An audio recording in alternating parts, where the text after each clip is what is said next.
Hello students, आज हम मानव जनन ह्यूमन रिप्रोडक्शन जो कि क्लास 12th बायोलॉजी में तीसरा चैप्टर है इसके बारे पर चर्चा करेंगे। तो इसके बारे में पर चर्चा करने से पहले आपको बता दें, आप एकदम जैसे मेडिकल के स्टूडेंट होते हैं उस प्रकार से माइंड को अपने मेकअप करना। यहाँ पर वो सारी प्रक्रियाएं बताई जाएंगी जिनसे आप अनजान हैं। तो आइए देखते हैं क्या है ये ह्यूमन रिप्रोडक्शन में इंट्रोडक्शन का पार्ट है, परिचय का पार्ट है। इसमें एनसीईआरटी में पहले परिचय दिया गया है तो उसको हम एक्सप्लेन कर रहे हैं क्या है। तो मानव जो है वो सेक्सुअल रिप्रोडक्शन करने वाला विविपायरस एनिमल है। मनुष्य जो होता है वो लैंगिक जनन करता है। एक नंबर में आ सकता है कि मनुष्य में कौन सा जनन पाया जाता है, तो मनुष्य पर सेक्सुअल रिप्रोडक्शन या लैंगिक जनन पाया जाता है और यह विविपायरस है। विविपायरस का मतलब होता है यह बच्चे देने वाला प्राणी है, अंडे नहीं देता है, बच्चे देने वाला प्राणी है। तो ये दोनों पॉइंट आपके क्लियर हो गए। इसके बाद ये रिप्रोडक्शन पर जो रिप्रोडक्टिव इवेंट्स होती हैं, मतलब जनन की जो घटनाएं होती हैं वो कौन कौन सी हैं। तो एनसीईआरटी ने ये 6 घटनाएं माना है जो कि जनन में होती हैं। पहली घटना है युग्मक जनन, या इसको हम गैमेटोजेनेसिस कहते हैं। इसका मतलब क्या है? युग्मक निर्माण की प्रक्रिया है। This is the process of the formation of gamete, मतलब गैमेट निर्माण की प्रक्रिया है। गैमेट और युग्मक ये दोनों एक ही शब्द है। ये कहां पर बनते हैं आइए देखते हैं।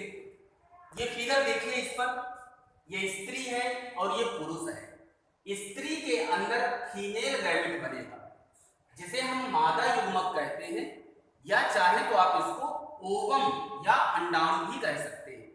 इसी प्रकार से पुरुष के अंदर जो होता है वो मेल गैमेट या नर युग्मक बनता है।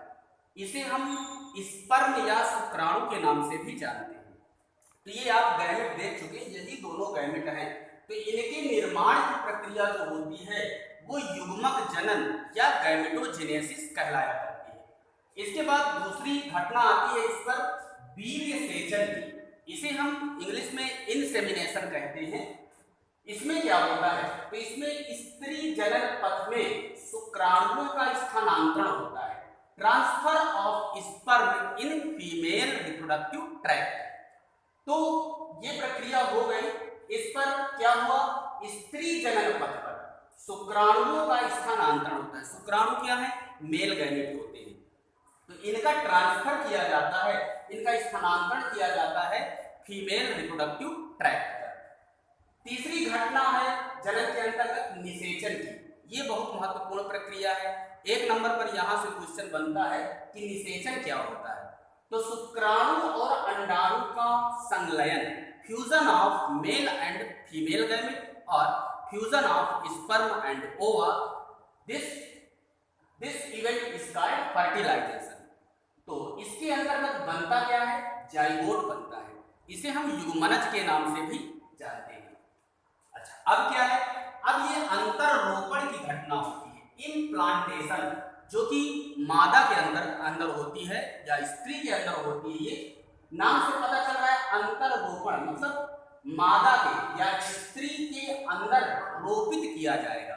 ये जो जाइगोट बना हुआ है इसी का विभाजन होता है, जिसे हम विदलन के नाम से जानते हैं। क्लीवेज अंग्रेजी में इसको कहते हैं। विदलन के द्वारा मारुला ब्लास्टुला बनता है और मनुष्यों पर ब्लास्टुला को हम ब्लास्टोसिस्ट कहते हैं। तो ब्लास्टोसिस्ट जब गर्भाशय से, ब्लास्टोसिस्ट जब यूटेरस से चिपक जाता है, उसकी दीवार से जब ये चिपक जाता है, तब इस घटना को हम अंतररोपण कहते हैं। और इसके बाद है ये पांचवी घटना गर्भावधि, जेस्टेशन पीरियड इसको बोलते हैं। ये मनुष्य के अंदर 9 महीने की होती है। पूरा 9 मंथ लग जाता है भ्रूण के विकास पर। तो भ्रूण का डेवलपमेंट जो होता है वो जेस्टेशन पीरियड कहलाया करता है। इस पूरे पीरियड पर भ्रूण का विकास होगा। इसके बाद अंतिम प्रक्रिया आती है प्रसव या पार्टुरिशन कहते हैं। जो स्त्री होंगी वो शिशुओं को जन्म देंगी और यह जन्म देने की प्रक्रिया ही प्रसव कहलाती है।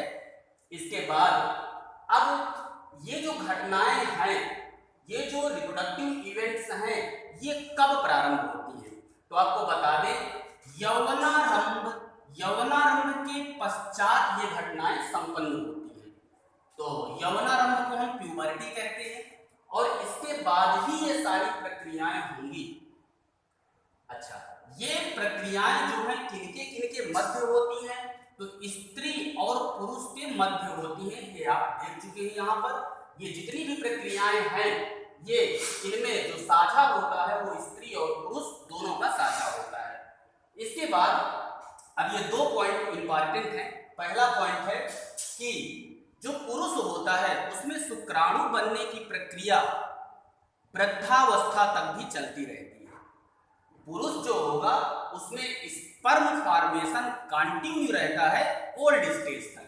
लेकिन वहीं अगर स्त्रियों की बात करें तो स्त्रियों में जो अंडाणु है या ओवम है, उसके निर्माण की प्रक्रिया केवल स्त्रियों में अंडाणु लगभग 50 वर्ष तक ही बन पाते हैं। मतलब 50 वर्षों तक ही स्त्रियों में अंडाणु निर्मित होते हैं, परिपक्व होते हैं। निर्मित तो भ्रूणावस्था में हो जाते हैं, जो परिपक्व होते हैं, जो मैच्योरेशन की प्रक्रिया होती है इन पर अंडाणुओं पर, वो 50 वर्ष तक ही होगी। 50 वर्ष तक ही अंडाणु बाहर निकल सकते हैं, 45 या 50 वर्ष तक। इसके बाद उन पर अंडाणु बाहर नहीं निकलते हैं। लेकिन वहीं पुरुषों में शुक्राणु बनने की प्रक्रिया सदैव जारी रहती है। तो ये था पूरा ह्यूमन रिप्रोडक्शन का इंट्रोडक्टरी पार्ट। उम्मीद है आपको पसंद आया होगा। Thank you for watching.